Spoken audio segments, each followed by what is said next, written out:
میرے اللہ نے مردوں اور عورتوں کے لیے ایک ہی پیمانہ بنایا ہے کامیابی کا، مالدار کے لیے، غریب کے لیے، امیر کے لیے، کہ اس سر سے لے کر پاؤں تک اپنے وجود کو اللہ کی مرضی میں ڈھال دے۔ پانی کا گھونٹ اگر مل جائے تو زندگی بچے گی نہ کہ بچے گی، کہ غصے کو پی جاؤ تو تمہاری گھر کی ساری زندگی خوبصورت ہو جائے گی، بچ جائے گی۔ تو اپنے گھروں کو آباد رکھنا ہے نا، تو اپنے اخلاق اچھے کرو، اپنا بول میٹھا کرو، برداشت کرنا سیکھو، اپنے بچوں کو سکھاؤ، تو اپنے خاص طور پر اپنی بچیوں کو صبر کرنا سکھاؤ، انہیں سمجھاؤ، اپنی بیٹیوں کو، اپنے بچوں کو سمجھاؤ کہ کسی کی بیٹی کو ساتھ لے کے چلنا ہے تو کیسے چلنا ہے۔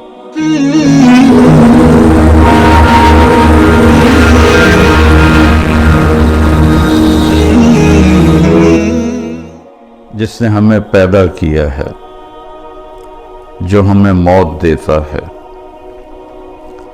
اس نے کامیابی کا کیا مفہوم بیان کیا ہے، اور آپ حیران ہوں گے کہ اس پر جو اللہ تعالیٰ کے کلام میں زور ہے، کسی مضمون پر اتنا زور نہیں ہے، حتیٰ کہ توحید، رسالت، آخرت، جنت، جہنم، اس پہ بھی اتنی طاقت سے اللہ نے بات نہیں کی جتنی اس مضمون پہ بات کی ہے کہ کامیاب کون ہے اور ناکام کون ہے۔ اس کو قرآن نے مختلف انداز میں بیان کیا ہے۔ فَمَنْ زُحْزِحَ عَنِ النَّارِ وَأُدْخِلَ الْجَنَّةَ فَقَدْ فَازَ، جو جہنم سے بچ گیا اور جنت میں چلا گیا وہ کامیاب ہے۔ ناکام کون ہے؟ قُلْ إِنَّ الْخَاسِرِينَ الَّذِينَ خَسِرُوا أَنفُسَهُمْ وَأَهْلِيهِمْ يَوْمَ الْقِيَامَةِ أَلَا ذَلِكَ هُوَ الْخُسْرَانُ الْمُبِينُ، قیامت کے دن جو ناکام ہوئے وہ اصل ناکام ہیں، اور وہ ناکامی کیا ہے؟ لَهُم مِّن فَوْقِهِمْ ظُلَلٌ مِّنَ النَّارِ وَمِن تَحْتِهِمْ ظُلَلٌ، ان کے اوپر بھی آگ کے پردے ہوں گے اور ان کے نیچے بھی آگ ہی آگ ہوگی۔ ذَلِكَ يُخَوَّفُ اللَّهُ بِهِ عِبَادَهُ يَا عِبَادِ فَاتَّقُونِ، میرے بندو اللہ تمہیں اس ناکامی سے ڈراتا ہے، اپنے آپ کو اس سے بچا لو۔ تو ایک جگہ اللہ تعالیٰ نے، چونکہ انسان جو دیکھتا ہے نا وہ اس کا اثر لیتا، سب سے زیادہ جو انسان متاثر ہوتا ہے دیکھنے سے متاثر ہوتا ہے، اور اس کی جو میموری ہے وہ بھی دیکھنے سے ہی خراب ہوتی ہے۔